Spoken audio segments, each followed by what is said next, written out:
pagi semua. Bagaimana kabarnya hari ini? Sudah siap? Belajar? Silakan dilihat bawah mejanya dulu, apakah sudah bersih? Tolong diambil dulu kotorannya.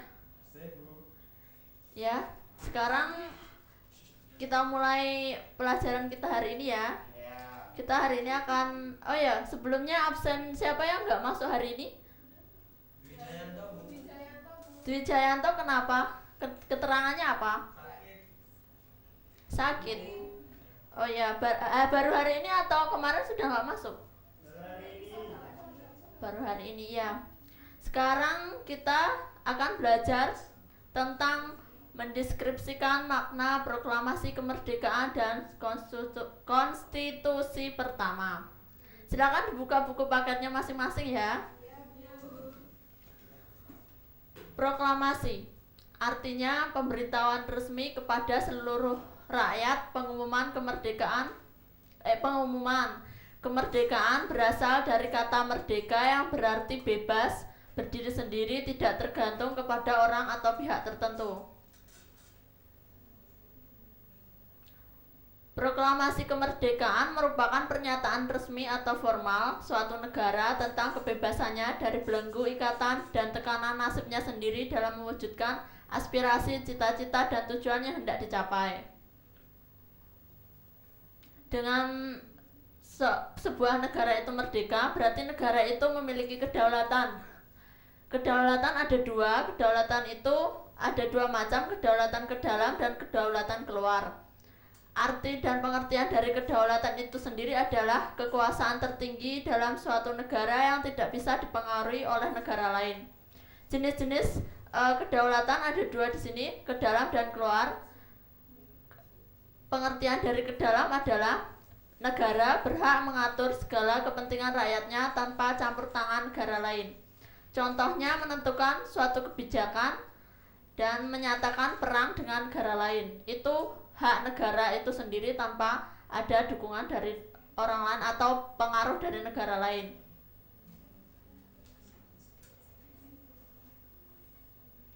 Yang kedua adalah kedaulatan keluar. Artinya negara berhak mengadakan hubungan diplomatik, perjanjian antar negara, dan kerjasama dengan negara lain demi kepentingan nasionalnya. Contohnya kerjasama dengan negara Asia Tenggara atau ASEAN. Selain itu ada yang tahu contohnya kedaulatan keluar? Ya, misalnya selain itu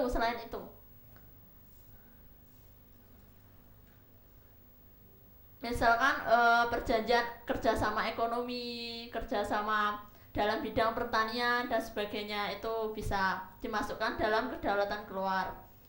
Kemudian sebelum Indonesia mengalami kemerdekaan, Indonesia itu dijajah oleh beberapa penjajah, beberapa negara maksudnya. Peristiwa-peristiwa sekitar proklamasi, sebelum proklamasi kemerdekaan Indonesia itu diproklamirkan oleh siapa? Bapak proklamasi siapa? Ya, bagus. Peristiwa sekitar proklamasi adalah yang pertama BPUPKI atau Badan Penyelidik Usaha Persiapan Kemerdekaan Indonesia. Dibentuk tanggal 29 April tahun 1945.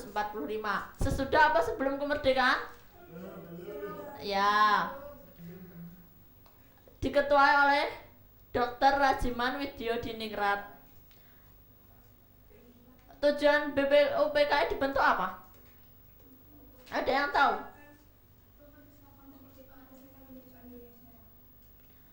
Lalu selain itu masih kurang benar? Tujuan dibentuknya BPUPKI itu untuk memikirkan dasar negara Republik Indonesia. Dasar negara Republik Indonesia apa? Ya.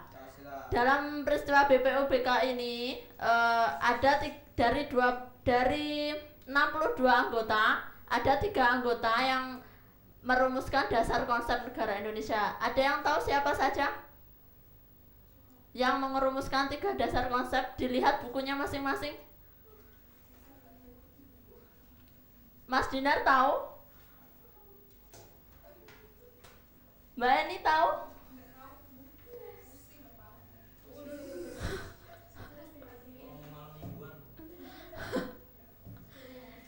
Tiga pencetus konsep dasar dasar negara Republik Indonesia itu ada 3. Yang pertama Mr. Muhammad Yamin. Yang kedua, ya Mas Dinar?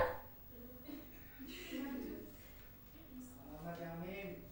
Terus Insinyur Soekarno. Ya. Terus yang ketiga itu lupa Bu.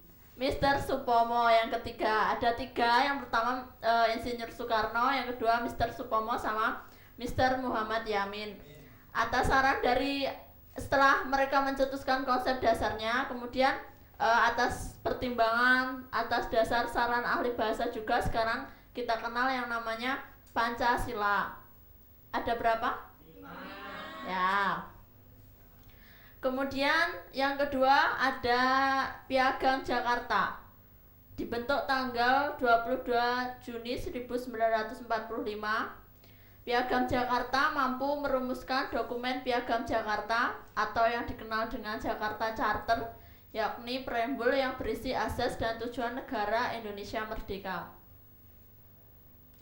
Kenapa disebut dengan Piagam Jakarta? Kenapa? Karena bertepatan dengan ulang tahun ibu kota Jakarta pada saat itu, makanya disebut dengan Piagam Jakarta. Yang kemudian nomor 3, sidang kedua BPUPKI tanggal 10 sampai 17 Juli 1945. Tugas BPUPKI adalah merumuskan rancangan batang tubuh Undang-Undang Dasar Negara Merdeka. Kemudian yang keempat adalah pembentukan Panitia Persiapan Kemerdekaan atau PPKI, yang anggotanya 21 orang yang diketuai langsung oleh Insinyur Soekarno dan diwakili oleh Dr. Andes Muhammad Atta. Sebelum Indonesia merdeka, Indonesia dijajah oleh tiga bangsa sekaligus. Mereka yang pertama adalah Portugis dan Spanyol tahun 1511 sampai 1526. Tujuan datang ke Indonesia pada saat itu mencari rempah-rempah seperti lada, cengkeh, kopi, dan lain-lain. Yang kedua, menyebarkan agama Kristen. Tapi mereka tidak lama menjajah Indonesia, kemudian digantikan oleh masa penjajahan Belanda tahun 1602. Selama berapa tahun Belanda menjajah Indonesia? 350 tahun. Ya, 350 tahun. Mereka mempertahankan monopoli perdagangan, terutama perdagangan rempah-rempah di Nusantara.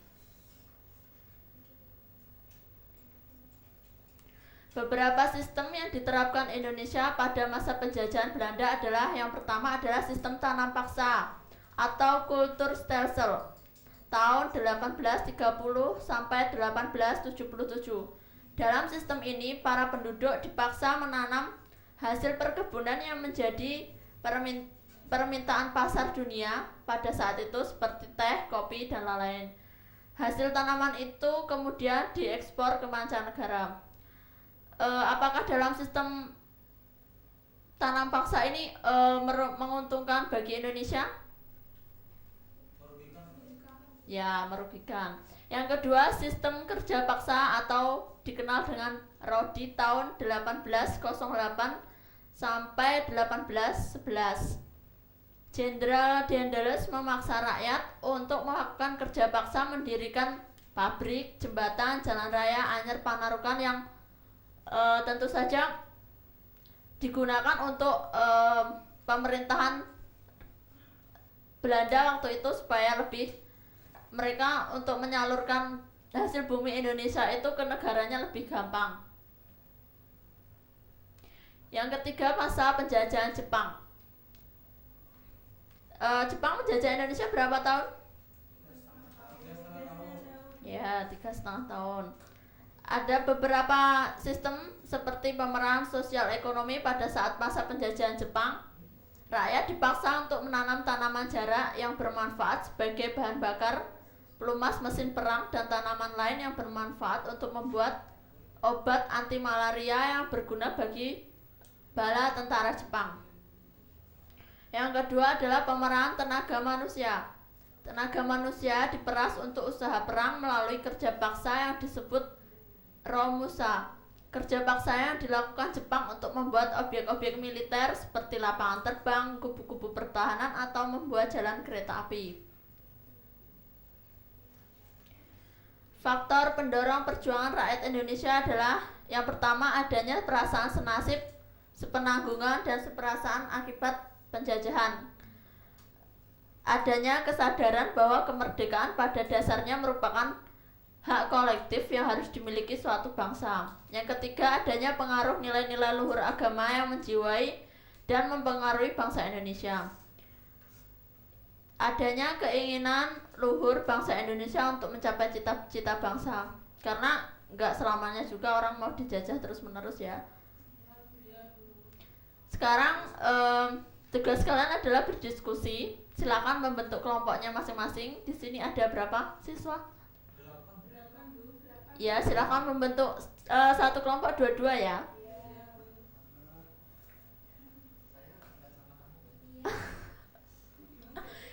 Nanti kalian berdiskusi tentang soal yang ada di sini. Silakan, nanti akan saya bagikan. Silakan jawabannya dijawab di bawahnya saja.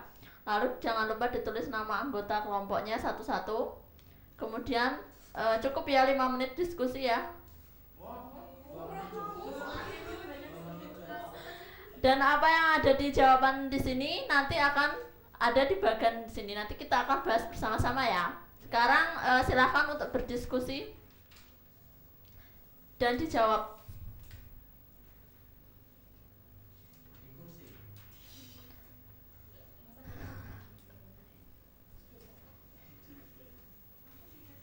Ya, silakan waktunya 5 menit ya.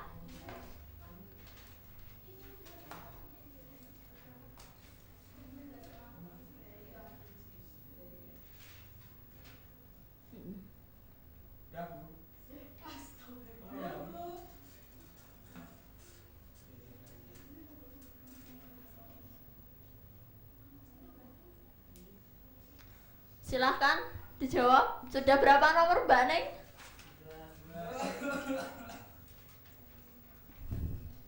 Sudah berapa menit? Sudah berapa jawaban? Sudah ya? Sudah ya? Nanti dikumpulkan lagi, ada nilainya loh. Ya. Yang pertama soalnya, tanggal berapa proklamasi kemerdekaan Republik Indonesia? Silakan dipegang sama ketua kelompoknya masing-masing ya. Lalu disebutkan tanggal berapa proklamasi kemerdekaan Republik Indonesia. Silakan. Ya, perwakilan Mas Dinar tanggal berapa? Tanggal 17 Agustus 1945. Ya, kita lihat di sini ya, sama apa enggak sama jawabannya. Oh ya, benar ya. 17 Agustus 1945. Ya, silahkan. Untuk pertanyaan yang kedua, pengertian dari proklamasi. Ada yang mau menjawab?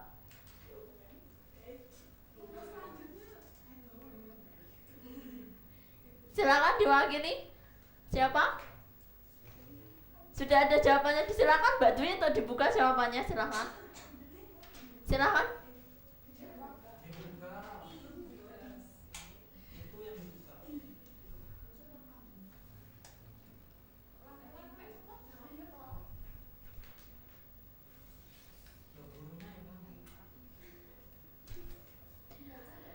Dibaca yang keras, Mbak. Pemberitahuan resmi kepada seluruh rakyat yang menjelaskan bahwa bangsa dan negara dalam keadaan bebas dan tidak terjajah lagi, tidak terikat dan tidak tergantung pada orang atau pihak tertentu. Benar jawabannya? Yang ketiga, sebutkan peristiwa sekitar proklamasi kemerdekaan Indonesia. Ada 3 jawabannya. Silahkan Mbak Indra. Kita buka ya. Ya, baca Bu. Yang pertama BPUPKI, yang kedua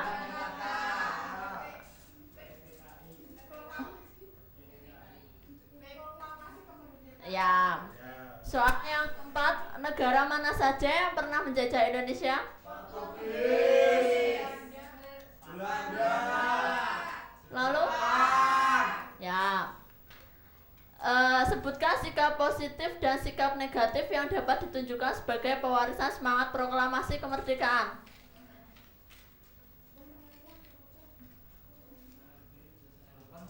Silakan Mas Dinar dibaca yang keras. Sikap positif nomor 1, menghargai jiwa menghargai jasa para pahlawan, rela berkorban demi bangsa dan negara. Untuk sikap negatifnya yang pertama, Tidak ikut mendukung pembangunan nasional. Yang kedua, tidak giat belajar. Ya. Untuk pelajaran kita hari ini ada yang ditanyakan atau yang kurang dimengerti? Untuk pekerjaan rumah kalian, saya akan memberikan beberapa soal untuk dikerjakan di rumah ya. Lalu dipersiapkan untuk materi kita selanjutnya. Terima kasih atas perhatiannya. Wassalamualaikum warahmatullahi wabarakatuh.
Assalamualaikum warahmatullahi wabarakatuh. Selamat pagi anak-anak. Bagaimana kabarnya hari ini? Sebelum pelajaran dimulai, marilah kita berdoa terlebih dahulu. Berdoa, mulai. Berdoa selesai. Ya, materi hari ini saya akan menjelaskan tentang HAM. Standar kompetensi yang akan saya jelaskan yaitu menampilkan sikap positif terhadap upaya perlindungan dan penegakan HAM. Ada yang tahu anak-anak pengertian HAM?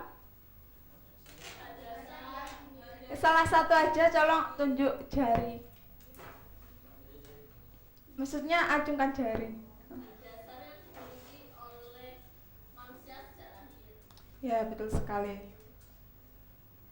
Saya jelaskan lebih rincinya. HAM ialah hak dasar yang dimiliki manusia sejak lahir atau ada yang merupakan anugerah dari Tuhan Yang Maha Esa. Ini bersifat universal dan langgeng. Hak ini tidak bergantung dari pengakuan manusia lain, juga tidak bergantung pada negara masyarakat. Hak ini diperoleh dari Sang Pencipta. Oleh karena itu harus dilindungi dan dihormati, dipertahankan dan tidak boleh diabaikan, dikurangi, dirampas oleh siapapun. Macam-macam hak asasi manusia. Anak-anak ada yang tahu macam-macamnya?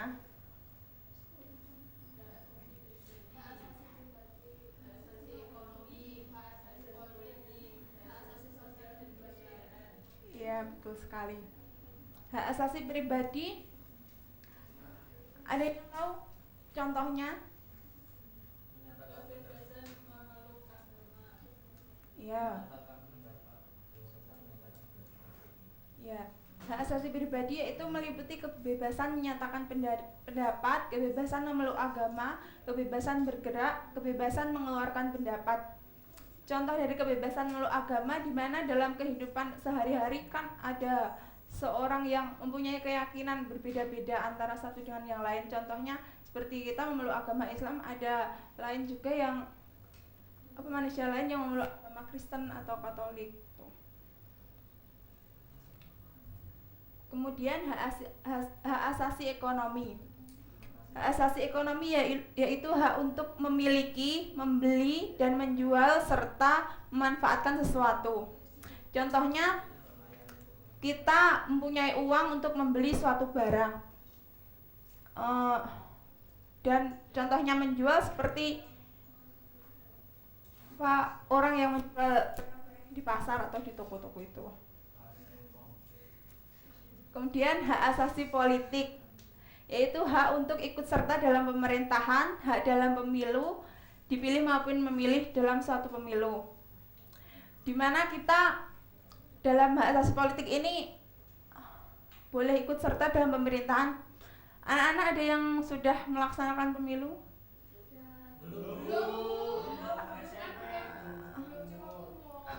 Sekarang umurnya berapa?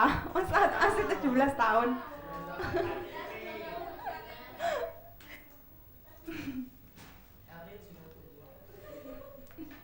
Ya, saya lanjutkan. Kemudian hak asasi sosial dan kebudayaan meliputi hak memilih pendidikan dan hak untuk mengembangkan kebudayaan. Hak asasi sosial, ada yang tahu pengertiannya?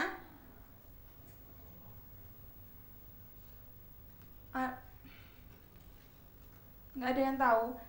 Di sini kan sudah tertulis meliputi hak untuk memilih pendidikan, di mana dalam kehidupan kita kan kita bebas memilih pendidikan, seperti kita meneruskan strata ke S1 untuk kuliah ke jurusan PPKN, ini kan hak asasi manusia kita sendiri. Ya, kemudian hak asasi kebudayaan yaitu hak untuk mengembangkan kebudayaan, misalnya mengembangkan budaya batik, reog, tari remong dan lain sebagainya. Di sini anak-anak ada yang mengembangkan kebudayaan Indonesia, maksudnya ya mempunyai bakat bidang budaya. Contohnya tari atau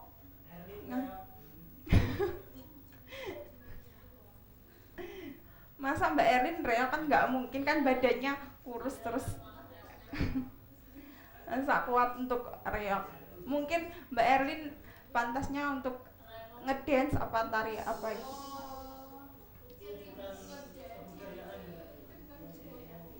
Maksudnya batik kan juga bisa. Tari Jawa juga bisa. Kemudian hak asasi untuk mendapatkan perlakuan tata cara peradilan dan perlindungan, misalnya peraturan dalam penahanan dan penangkapan. Latar belakang sejarah hak asasi manusia. Ada yang tahu latar belakang sejarah HAM? Diam semua, nggak ada yang tahu ini. Masa itu saja, maksudnya lebih spesifiknya.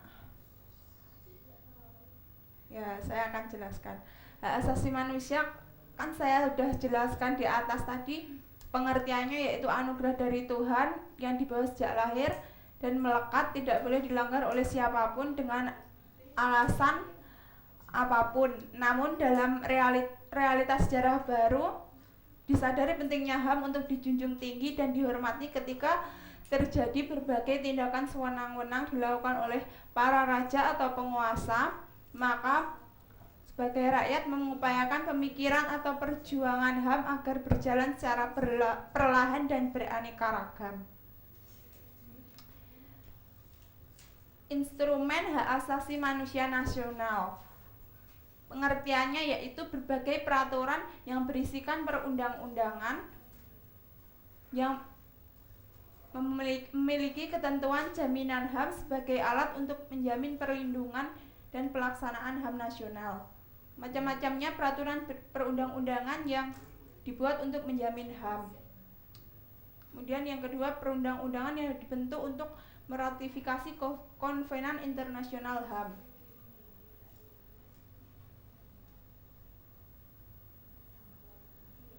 Ya, mungkin sampai di sini pelajarannya.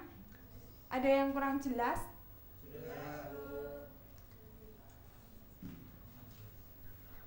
Sekarang membentuk kelompok, saya akan memberikan soal untuk didiskusikan. Dua-dua aja. Ini untuk kelompok 1, dua-dua atau tiga aja. Saya beri waktu 3 menit. Bila ada yang kurang jelas boleh ditanyakan pertanyaannya.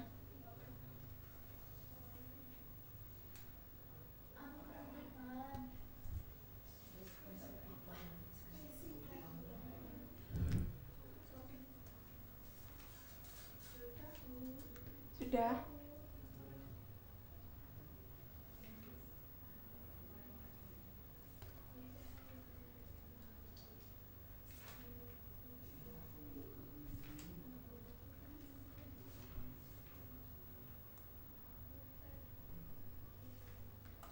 Sudah selesai apa belum? Sudah? Tolong dipresentasikan ke depan ya. Perwakilan saja.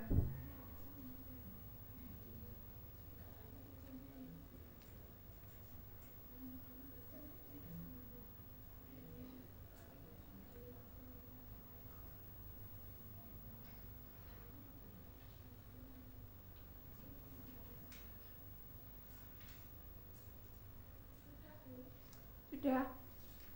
Ya sudah. Sekarang kelompok 3 tolong maju ke depan untuk mempresentasikan jawabannya.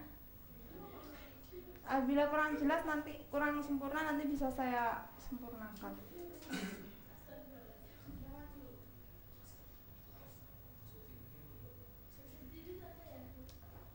Ya, maju ke depan.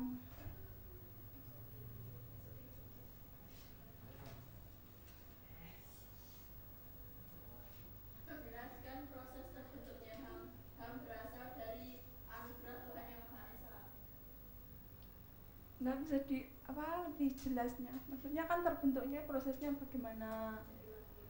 Iya.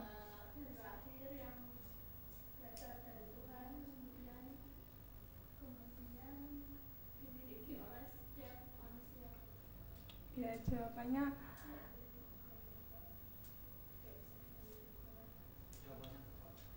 jawabannya kurang sempurna ya, boleh duduk. Tapi saya akui ya nggak apa-apa, walaupun jawaban seperti itu masih ada usaha untuk menjawab. Ya, di sini kan tadi sudah saya jelaskan latar belakang sejarah lahirnya hak asasi manusia itu sebagai anugerah Tuhan yang Maha Esa, merupakan hak yang melekat pada diri manusia yang tidak boleh dilanggar oleh siapapun dengan alasan apapun. Namun dalam realitas sejarah baru disadari pentingnya HAM untuk dijunjung tinggi dan dihormati. Ketika terjadi berbagai tindakan sewenang-wenang dilakukan oleh raja atau penguasa, maka upaya pemikiran dan perjuangan HAM berjalan secara perlahan dan beraneka ragam. Kemudian kelompok 1 untuk menjelaskan ke depan.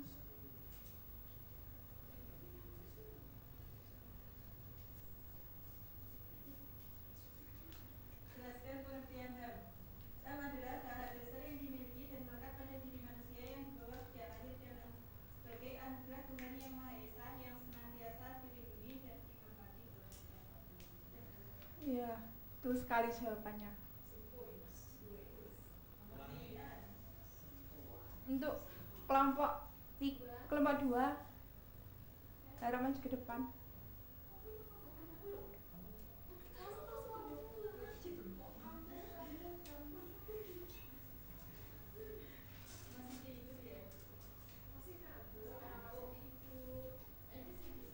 Soal diskusi, jelaskan pengertian instrumen HAM nasional beserta macamnya.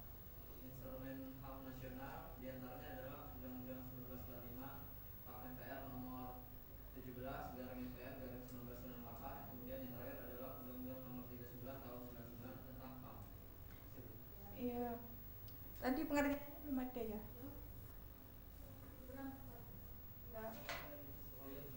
Ya itu kan baru contohnya saja. Instrumen nasional itu adalah berbagai peraturan perundang-undangan yang berisikan ketentuan jaminan HAM sebagai alat untuk menjamin perlindungan dan pelaksanaan HAM. Ya, pelajaran kali ini saya akhiri. Untuk minggu depan tolong dipelajari tentang pelanggaran hak asasi manusia. Apabila ada salah katanya saya minta maaf yang sebesar-besarnya. Assalamualaikum warahmatullahi wabarakatuh. Waalaikumsalam.